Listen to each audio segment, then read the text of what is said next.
Buenos días. Bueno, vamos a empezar con la sesión de este miércoles. Muy interesante donde nos haya y os dejo con la encargada de la sesión, Marisa. Adelante. Buenos días a todos.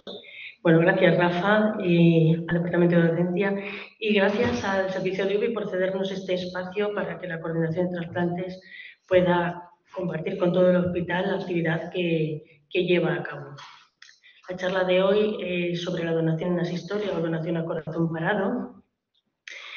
Este tipo de donación que llevamos realizando en el hospital empezamos en el 2014 de una forma esporádica, ya de una forma más continuada en el 2018 y sobre todo ya en el 2021 a partir de la incorporación del ECMO, que ha convertido la donación en asistolia en un complemento de la donación típica que conocíamos que era la donación en muerte encefálica. La donación en muerte encefálica desde hace años ha ido descendiendo en este país hasta llegar a estabilizarse gracias a la mejora en el tratamiento del paciente neurocrítico. La donación en asistolia ha venido a complementar esa donación y a permitir que un grupo de pacientes que estaban al final de sus días puedan ser donantes, entendiendo la donación como el derecho que tenemos todos a ser donantes y a incorporar la donación a los cuidados al final de la vida. Esta donación también permite cumplir los dos objetivos principales que tiene la coordinación de trasplantes, que es permitir que las personas que quieran donar puedan hacerlo y facilitar que las personas que están en lista de espera esperando un órgano puedan salir de ella y así mejorar su calidad y supervivencia de vida. No me voy a extender más y voy a dar paso a Paco Morán, miembro de la coordinación de trasplantes, que os va a desarrollar el tema de la donación en asistolia. Bueno, muchas gracias Marisa, gracias a todos y a todas por estar aquí, los que venís por propio interés y a los que no también. Vamos a hablar de donación en asistolia, probablemente muchos no tengáis ni idea en lo que consiste, algunos tendréis algunas nociones y uno de los objetivos de la sesión es, pues bueno, dar un poco a conocer, por una parte, cómo es el proceso, luego también hablar un poco de, pues bueno, de nuestra experiencia, nuestros resultados y también hablar un poco, como dice el título, de cuáles son los nuevos horizontes, los nuevos proyectos en los que se está trabajando en el hospital. Bueno, como acaba de decir Marisa, os sonará que en este país, pues bueno, se puede ser donante o bien por una evolución hacia muerte encefálica, es decir, por un desarrollo de un síndrome de hipertensión intracraneal refractario de tal forma que se acaba produciendo el paro circulatorio cerebral y bueno, pues la evolución es una de las formas de constatar, según la ley de nuestro país, la muerte de la persona. Y luego también otra de las opciones es, pues bueno, como dice el Real Decreto de 2012, pues que una donación después de constatar la muerte según criterios circulatorios. Y como ha dicho Marisa, pues bueno, en los últimos 20, quizá 10 años ha habido un cambio en el perfil, en el tipo de donante.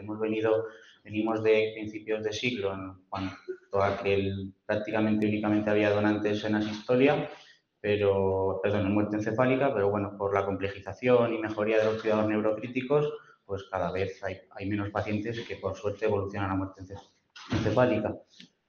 Eso se enfrenta a que cada vez hay más pacientes con enfermedades crónicas y que por ende pueden necesitar un trasplante. Es por ello por lo que surge la donación en asistolia, o más que surja, que crece la donación en asistolia, como ha dicho Marisa, como un complemento, hasta que pues, ser en nuestro país pues, uno de los principales países o de los países más potentes que realizan donación en asistolia. Y aquí lo podemos ver cómo en esta gráfica a principios de siglo prácticamente no había donación en asistolia y cómo a partir más o menos 2013, 2012, pues cada vez la donación en asistolia ha ido creciendo hasta pues, ser pues, casi tan numerosa como la donación en muerte encefálica. Y bueno, ¿qué condiciones debe cumplir un paciente para ser considerado como posible donante en asistolia? Pues en primer lugar que tenga una patología grave o irrecuperable, que esté dependiente de soporte hemodinámico y o respiratorio y que sea poco esperable su evolución a muerte encefálica. Cuando un paciente cumple todas estas condiciones, es labor del equipo asistencial, médico-enfermera, que conoce al paciente, que ha tratado al paciente, pues reunirse en sesión clínica y valorar si existe utilidad de todas las medidas establecidas.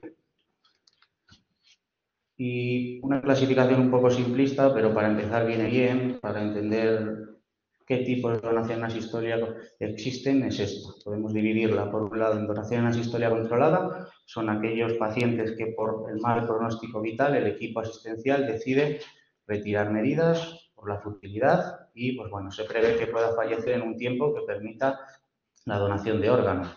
Y luego, por otro lado, está la donación no controlada, que son pues, esos pacientes que presentan una parada cardíaca o bien en los que se inicia reanimación pero está infructuosa, o pacientes en los que se esperaría que pudieran evolucionar a muerte encefálica y en todo ese interín pues, presentan una parada cardiorrespiratoria.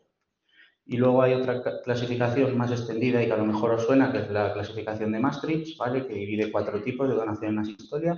Tipo 1 son todos aquellos que fallecen fuera del hospital y no se inicia reanimación. Tipo 2 es aquellos en los que se inicia reanimación, pero esta es poco exitosa o no exitosa. Tipo 3, que es todos esos pacientes en los que se retiran medidas, se adecuan terapias de soporte vital y se produce el paro cardíaco. Y tipo 4, que es todo aquel que presenta una parada cardíaca en espera de una posible evolución a muerte encefálica. Por tanto, intuiréis que de todos estos 4, el único que se puede considerar relativamente controlado es el tipo 3, ¿vale? Y como ha dicho Marisa, pues bueno, el número de donantes o la necesidad de donantes no cae, pero pues bueno, cada vez hay menos donantes en muerte encefálica, pero si veis en la gráfica, fuera de épocas de pandemia, pues el número de donantes se va manteniendo más o menos constante y eso es a expensas de buscar otras alternativas como la donación asistolia. Esta es la misma gráfica que he utilizado antes. Vemos pues, lo que he dicho, cómo la donación asistolia cada vez ha ido creciendo más y bueno, pues en la de vuestra derecha se ve como si bien a principios de 2010 veníamos de tipos de donación asistolia no controlada, ahora ya pues, prácticamente la mayoría, por no decir casi todas, son donación asistolia controlada. Si nos metemos ya, por así decirlo, en el proceso, como condición inicial y fundamental, el paciente debe presentar una patología irrecuperable, que debe conocer el médico, el equipo asistencial responsable, que trata al paciente de forma habitual y, reunido en sesión, tiene que valorar las opciones terapéuticas del paciente. Si el equipo asistencial que conoce al paciente decide que por futilidad lo más adecuado es retirar medidas de soporte vital, pues bueno, esa decisión se comunica a la familia y una vez que esa decisión de adecuar medidas se ha tomado, se avisa a la coordinación de trasplantes que comienza a explorar, en el caso de que exista el documento de voluntades anticipadas, a estudiar cómo ha ido la evolución del paciente y el tipo de paciente. Y pues una vez que se ha comunicado la decisión por parte del equipo asistencial a la familia de retirar las medidas, pues se lleva a cabo una entrevista familiar para ofrecer la donación y bueno, pues si aceptan la familia, pues explicar un poco el proceso. Por tanto, bueno, es un esquema un poco complementario, podemos partir de aquí, el consentimiento familiar, lo siguiente que hay que hacer por parte de la coordinación es planificar y preparar la técnica y una vez que todo está más o menos listo, pues, empieza, por así decirlo, el acto puro prácticamente quirúrgico. Entonces, aquí en este sentido sí que me quiero detener un momento en el tema de la retirada del soporte. Esto es un tema totalmente ajeno a la coordinación, pertenece única y exclusivamente al médico, al equipo asistencial responsable. La coordinación no tiene nada que ver con la retirada del soporte y cómo ésta se planifique. Como ahora veremos, uno de los temas más importantes en la donación asistolia es el tiempo, ¿vale? Por tanto, con el objetivo de intentar optimizar todos los tiempos, que ahora veremos, habitualmente la retirada de medidas se lleva a cabo en quirófano, ¿vale? Por tanto, una vez que todo está planificado, se traslada al paciente a quirófano, todo el personal, equipos quirúrgicos, coordinación de trasplantes, médico responsable, enfermera, auxiliares, celadores, deben estar en el quirófano al menos inicialmente y deben preparar todo el material en función del tipo de donación que se plantee. Una vez que está todo listo y antes de que comience el proceso de limitación del soporte vital, todo el personal que no sea la familia, si decidiera estar, la coordinación de trasplantes y el personal médico responsable de la limitación debe salir del quirófano antes de que se inicie la limitación. Y bueno, pues una vez que está todo en un ambiente relativamente tranquilo, pues se inicia el proceso de limitación. Este es un esquema en el que, bueno, pues recojo algunos de los conceptos importantes y ahora a lo mejor por eso ya entendéis lo que he dicho de importancia del tiempo en este tipo de donación. Una vez que se inicia la limitación, va a haber el siguiente punto importante, va a ser el momento en el que la tensión arterial sistólica caiga de 60. Eso es porque en ese momento comienza lo que se denomina el periodo de hipoperfusión significativa, que ahora entenderéis mejor. Lo siguiente que se va a producir es la sistolia, ¿vale? Y una vez que se documenta la sistolia, vienen 5 minutos, que son 5 minutos en este país, en otros países es otro tiempo, que se llama no tocar, ¿vale? Si en ese tiempo no hay ningún cambio, se certifica la muerte y en ese momento podría empezar o bien el proceso de extracción o bien la técnica de preservación, como ahora veremos. Lo importante de cuándo empieza este periodo de hipoperfusión, es decir, esa tensión arterial sistólica menor a 60, es porque ahí empieza uno de los conceptos más importantes de la donación asistolia, que es el tiempo de isquemia caliente. Todos los tiempos son importantes, pero digamos que este es el que más se ha relacionado con la viabilidad o con el éxito de los implantes, ¿vale? Aquí únicamente recoger que, como veréis, cada órgano a implantar, a extraer, pues va a tener un tiempo de isquemia, ¿vale? Y bueno, entrando puramente ya en la técnica, podríamos, las más extendidas a día de hoy, las técnicas más extendidas de preservación y técnicas quirúrgicas en donación asistolia son, en primer lugar, la extracción súper rápida con perfusión in situ, ¿vale? O canulando grandes vasos, que ahora explicaré. Y luego la extracción con técnica de perfusión regional normotérmica, que ahora explicaré. A modo de resumen, si yo lo que planifico es una técnica de extracción súper rápida, una vez que se ha producido la limitación, hipoperfusión, asistolia y certificación de la muerte, una vez que se certifica la muerte, el equipo quirúrgico extractor debe estar preparado para hacer una laparotomía infra-supraumbilical con el objetivo de llegar a los grandes vasos, colocar ahí unas cánulas y comenzar a pasar a su través unos líquidos de perfusión que son los que localmente van a perfundir los órganos. Esto que digo aquí en 20 segundos, pues intuiréis que no es tan fácil. Si, sin embargo, lo que yo planifico es una extracción, pero mediante una técnica de perfusión regional normotérmica, habitualmente lo más recomendado, lo que se suele hacer en este país es canular, colocar una máquina, un ECMO, previo al fallecimiento del paciente. ¿Cuál es el objetivo? El objetivo es que una vez que se haya certificado el fallecimiento, se va a instaurar un circuito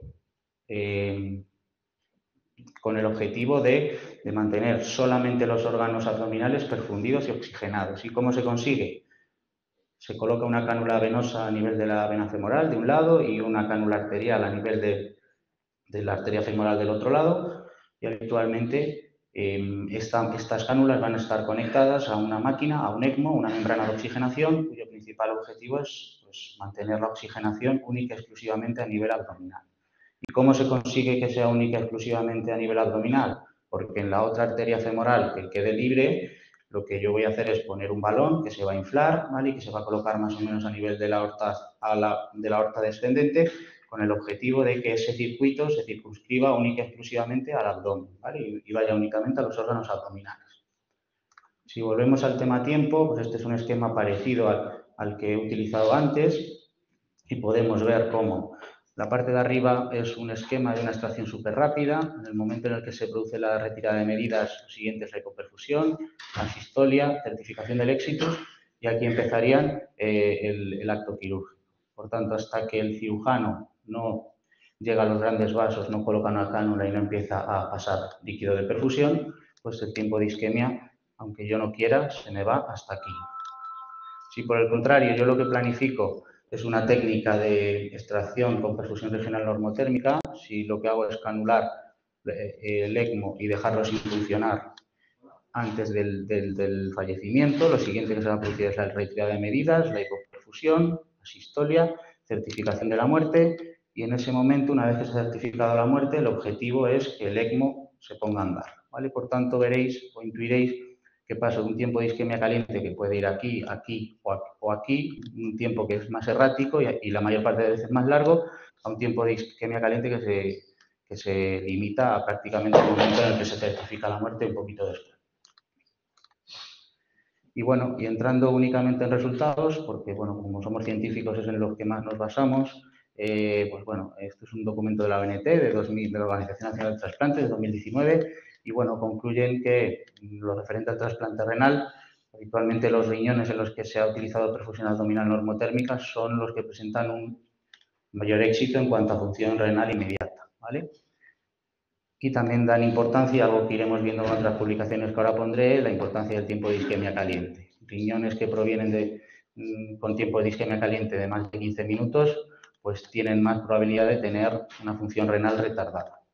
Si hablamos del trasplante hepático, los resultados son bastante más positivos. Habitualmente estos autores concluyen que la supervivencia del injerto es bastante similar a la supervivencia de injertos procedentes de muerte encefálica, que es un tipo de donación en el que no es tan arriesgada la hipoperfusión. Objetivan más o una supervivencia mayor del injerto en perfusión abdominal normotérmica en relación a extracción superrápida, y también objetivan menos complicaciones del tipo isquémicas y de la vía biliar. Más de lo mismo, esta es una publicación parecida de 2018, que lo que hacen, pues bueno, comparan un poco la perfusión abdominal normotérmica frente a cirugía superrápida en el trasplante renal. No objetivan diferencias significativas en cuanto a la supervivencia del injerto, pero sí que ven mejores resultados en cuanto a inicio de la funcionalidad.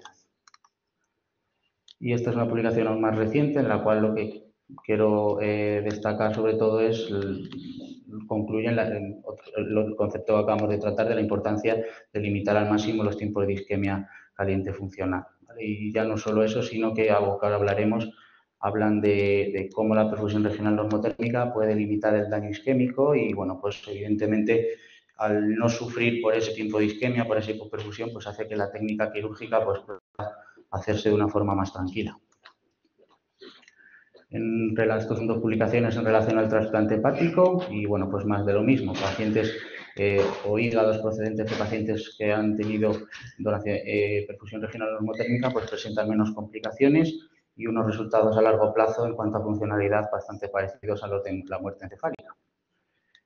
Y en esta publicación lo más relevante, lo que quiero mostraros es que ya no solo es cómo acortar los tiempos, sino cómo por la acción de la membrana de oxigenación y del ECMO durante el funcionamiento del ECMO durante el acto quirúrgico se puede ir viendo la funcionalidad de los órganos mediante controles analíticos y cómo estos autores concluyen que el ECMO o el uso de la perfusión regional normotérmica puede convertir injertos hepáticos subóptimos, hablando de funcionalidad, en injertos hepáticos mucho mejores o incluso comparables a los donantes en muerte encefálica.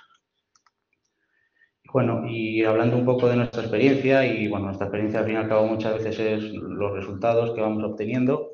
En cuanto al total de donantes, pues más o menos vamos mejorando o siguiendo una dinámica ascendente después de la pandemia, ¿vale? Nos mantenemos, en el 2022 ha habido 29 donantes. Esta es una gráfica parecida a la que puse inicialmente. Pues bueno, vamos viendo cómo también la donación en asistolia aquí también va tomando un papel cada vez más relevante, ¿vale? Sobre todo a partir de 2021, que fue cuando empezó aquí en este hospital el sistema ECMO. Y bueno, esto es una gráfica un poco que, bueno, a mi parecer, relevante. Podemos ver, estos son datos nacionales. Hace referencia al porcentaje de donantes multiorgánicos en los distintos tipos de donación. La línea roja son donantes en muerte encefálica y la línea verde donantes en asistolia controlada. Podemos ver cómo, si bien el porcentaje en asistolia controlada es menor, sobre todo a partir de este año, que sería cuando más estaría extendido la técnica de perfusión regional normotérmica, la dinámica de esta línea es ascendente, ¿vale? Y eso hace o pudiera estar bastante en relación con el uso del ECMO, cada vez más extendido. Y esta es una gráfica similar, pero en nuestros resultados. Si bien aquí hay algunos vaivenes, porque ha habido años en los que ha habido pocos donantes en asistolia, si nos vamos a los últimos años, sobre todo aquí, pues las cifras son bastante parecidas a nivel nacional, ¿vale? Y más o menos a partir de aquí fue cuando empezó a funcionar el sistema ECMO aquí. Y bueno, si hablamos de efectividad, de donante efectivo, que es aquel del cual al menos se extrae un órgano, los datos nacionales pues prácticamente son similares en cuanto a muerte encefálica y a donación en asistolia. Sí que en nuestra comunidad y aquí en Toledo los datos en donación en asistolia son algo menores en cuanto a donante efectivo, pero bueno, lo ponemos en relación al menos a día de hoy con la probable curva de aprendizaje y bueno, pues el cambio que ha habido, sobre todo desde hace 2 o 3 años, con la incorporación del ECMO. Hablando de nuestros donantes, la mayoría son mujeres en ambos grupos. Los donantes... Esto se ha movido. Bueno, esto es grupos de edad de donación asistolia y muerte encefálica, ¿vale? Habitualmente los donantes en asistolia tienden a ser más mayores, es decir, la mayoría están por encima de 60 años. Los de muerte encefálica hay más donantes jóvenes. La causa de muerte en los donantes en muerte encefálica, como intuiréis, es la hemorragia intracraneal, seguido del ictus isquémico y del traumatismo. Y la causa de muerte en los donantes en asistolia, la causa más común también son los accidentes cerebrovasculares agudos, su mayoría también hemorragias, la encefalopatía hipóxico-isquémica. Y bueno, y es por eso que hablamos de lo que hablábamos al principio, del cambio necesario en el perfil del donante, y que en 2019 ya la Coordinación Autonómica de Trasplantes publicó el primer protocolo de donación en asistolia. Ese protocolo pues ha ido renovando y cambiando hasta el punto de que, con el objetivo de llevar la donación en asistolia controlada y viendo los resultados de la perfusión regional normotérmica a todos los hospitales, pues se ha creado una actualización o un proyecto que es el de los equipos móviles ECMO, que ya existían en otras comunidades y, bueno, pues como intuiréis por la estructura de la comunidad es imposible tener un ECMO en cada hospital y, pues bueno, lo que se intenta hacer es con equipos móviles, que, bueno, pues a día de hoy solo hay ECMO en Toledo y en Albacete, pues con mucha organización y mucha logística, pues estos equipos se trasladan a los hospitales en cuestión, sea donde sea, e intentan llevar a cabo la donación en asistolia controlada. Digamos que el proyecto echó a andar más o menos a finales de este año 2022 y hasta ahora se han llevado a cabo 4 donaciones en Guadalajara y una donación en Ciudad Real. Y bueno, siguiendo un poco con la misma línea del cambio de perfil del donante, pues en ese sentido, en 2021, a finales, la Organización Nacional de Trasplantes publicó este documento en consenso con otras sociedades, con el objetivo de acercar o de hacer visibles a otros pacientes, los cuales a lo mejor hasta ahora pues no se planteaba esta opción o este derecho. Y son los pacientes con enfermedades neurodegenerativas, lo más habitual, la esclerosis lateral amiotrófica. El proceso más o menos es el que aquí, que es mucho más complejo, pero bueno, por simplificarlo, el que se recoge en este esquema, si un paciente demanda información, pues ya es la coordinación de trasplante la que se encarga de informar y en caso de que todo vaya hacia adelante, pues se elabora un plan de vida que incluya plan de final de vida, perdón, que incluya la donación. Y si no demanda información, pues es labor del equipo asistencial al menos recordar que esa opción existe y que la donación forma parte de los cuidados al final de la vida, como ahora veremos. Este esquema únicamente deciros que existe un cambio y ese cambio puede ser que hasta ahora estemos acostumbrados a que los donantes única y exclusivamente vengan del hospital, pero a partir de ahora pues es bastante probable que haya también pacientes en los que el proceso de donación empiece, y hablo del proceso de donación empiece, me refiero a entrevista y demás, pues puede empezar en el propio domicilio del paciente, ¿vale? Y bueno, como he dicho, lo más relevante, la esclerosis lateral amiotrófica, bueno, esto es un modelo de consentimiento y bueno, en nuestra experiencia en este sentido se ha hecho una donación en un paciente con esclerosis lateral amiotrófica en situación de últimos días, situación de final de vida. Este paciente tenía hechas el documento de voluntades anticipadas y tenía registrado el deseo de donar tras el fallecimiento. Siguiendo un poco el deseo y el derecho del paciente, pues se pudo llevar a cabo la donación con mucha organización logística. Y bueno, pues siguiendo un poco en la misma línea, pues a raíz de la publicación de la ley para la regulación de la eutanasia, pues a mediados de 2022 la ONT publicó este protocolo de donación en asistolia en los pacientes que solicitan la prestación de ayuda a morir. Como intuiréis, el proceso es tanto esquemáticamente como realmente más complicado.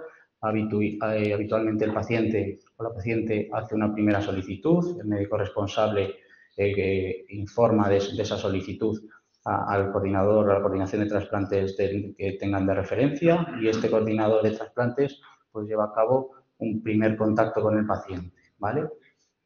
Después de esta primera solicitud se lleva a cabo un proceso deliberativo de al menos 2 semanas y lo siguiente que pasa es que el paciente, si sigue firme en su decisión, lleva a cabo una segunda solicitud, el médico responsable aclara todas las dudas que necesite y cuenta el caso o informa al médico consultor, que deberá elaborar un informe en los siguientes 10 días. Si todo es favorable, lo siguiente sería firmar consentimiento, comunicación a familia y equipo asistencial, y lo siguiente que debe hacer es la comisión de garantías y evaluación, estudiar el caso y emitir un informe favorable. En el caso de que el dictamen sea favorable, pues lo siguiente ya será la siguiente vez que el médico responsable y encargado del caso comunica el resultado a la coordinación de trasplantes y bueno, pues ya se activa todo el proceso y se planifica. Y bueno, pues este esquema más o menos lo que acabamos de hablar, que no todos los donantes, al menos en este caso, van a estar siempre en el hospital. Como objetivos en este sentido, pues evidentemente todo lo que no está protocolizado es mucho más complicado, la elaboración de un protocolo hospitalario de donación tras prestación de ayuda a morir. Pues bueno, esto requerirá el trabajo conjunto de muchos servicios y de muchos equipos del hospital.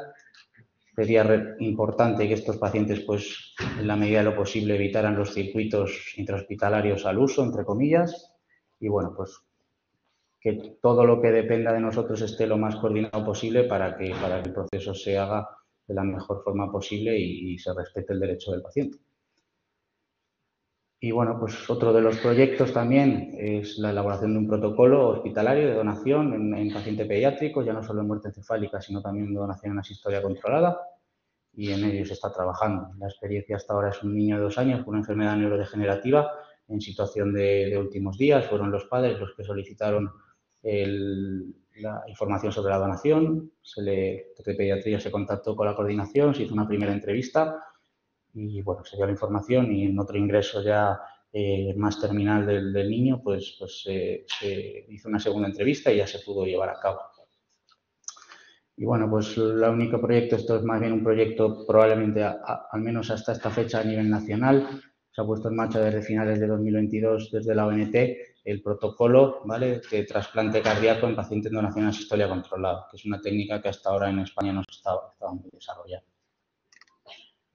Y bueno, pues ya como conclusiones, lo que he dicho desde el principio, que se ha producido un cambio en el perfil del donante. La donación en asistolia es un complemento que pues, permite mantener todo el sistema de trasplantes de nuestro país más o menos de una forma constante, y las técnicas de preservación con ECMO han venido para quedarse y su único objetivo es facilitar el trabajo. Y como nuevos horizontes, pues bueno, protocolizar el tema de la donación en asistolia en enfermedades neurodegenerativas, protocolizar la donación en asistolia tras prestación de ayuda a morir, protocolizar la donación en asistolia en muerte encefálica en niños y, bueno, pues ya un proyecto probablemente algo más a medio plazo o largo plazo, la donación cardíaca, el trasplante cardíaco de un paciente en donación en asistolia controlada. Bueno, muchas gracias.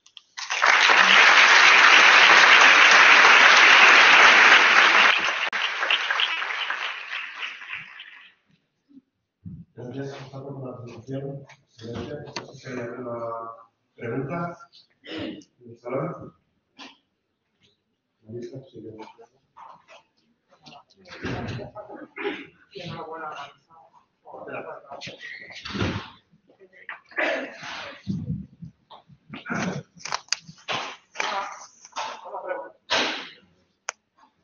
Una pregunta que quiero hacer respecto al tema de la narrativa familiar.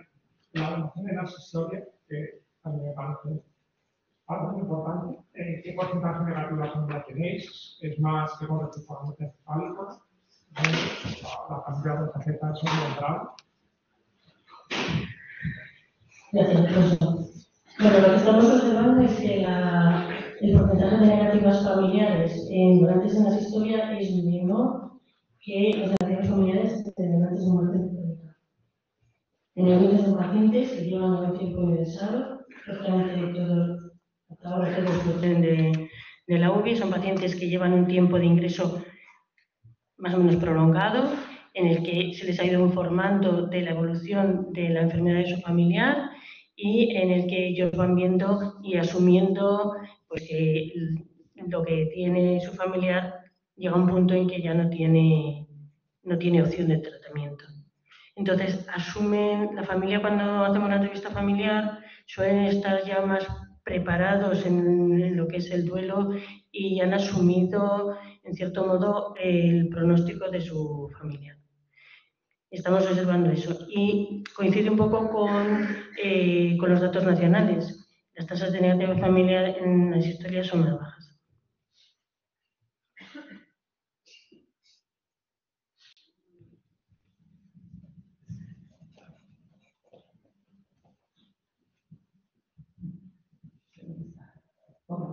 Solo una reflexión, aprovechando el foro que tenemos. Bueno, lo ha contado el doctor Morán en la donación a su historia, de forma, intentando que fuera sencilla y entendible, pero esto lleva un trabajo de fondo, que vamos trabajando en este tema desde el año 2012. O sea, que 10 años después podemos contar que por fin en Toledo y en Castilla-La Mancha está funcionando la donación a su historia. Y ha sido un trabajazo, pues, no voy a enumerar porque es coordinación de trasplantes, urología, quirófano, enfermeras, médicos, bueno, de todo, a los que hay que agradecer el esfuerzo. Y en cuanto a la institución del ESMO también ha dado su trabajo y la disposición, el doctor Morán ha dicho, para poder realizar, llevar el ESMO a otros hospitales que no disponen de él y sobre todo no tienen la formación, ha requerido la formación concreta de determinados profesionales que cada uno que pone es un sufrimiento, que lo sé, y aparte de una organización, también es una implicación impresionante de toda persona, ¿no? O sea que a todos os animo que para conseguir algo, pues la perseverancia es lo que contar y enhorabuena, muchas gracias. Muchas gracias. ¿Alguna otra intervención? Y lo último, has puesto que en la donación a su historia el porcentaje de mujeres aquí en Toledo es mayor, cuando en general la proporción de donantes hombres es mayor únicamente porque hay muchos más hombres con daño cerebral, con hemorragias. ¿Es porque las negativas son menores en ese grupo? ¿Lo veis analizado? No es por las negativas. Ha coincidido que este año el porcentaje de mujeres ha sido más alto, en concreto en donación a su historia. Porque efectivamente, dada el origen de nuestros donantes, que son accidentes cerebrovasculares, la mayor parte de los donantes son varones. Pero ha coincidido así. Probablemente, a lo mejor en el 2023, cuando analicemos las cifras, saldrán más hombres que mujeres. También yo preveo que para este 2023 vamos a tener más asistorias que en el 2022 y probablemente vayamos poco a poco acercándonos a las cifras nacionales, que ya supone la asistolia el 40% de los donantes. Muy bien. ¿Alguna otra intervención? Nada, pues bueno. Enhorabuena, Paco. Muchas gracias, Marisa. Nos vemos la semana que viene.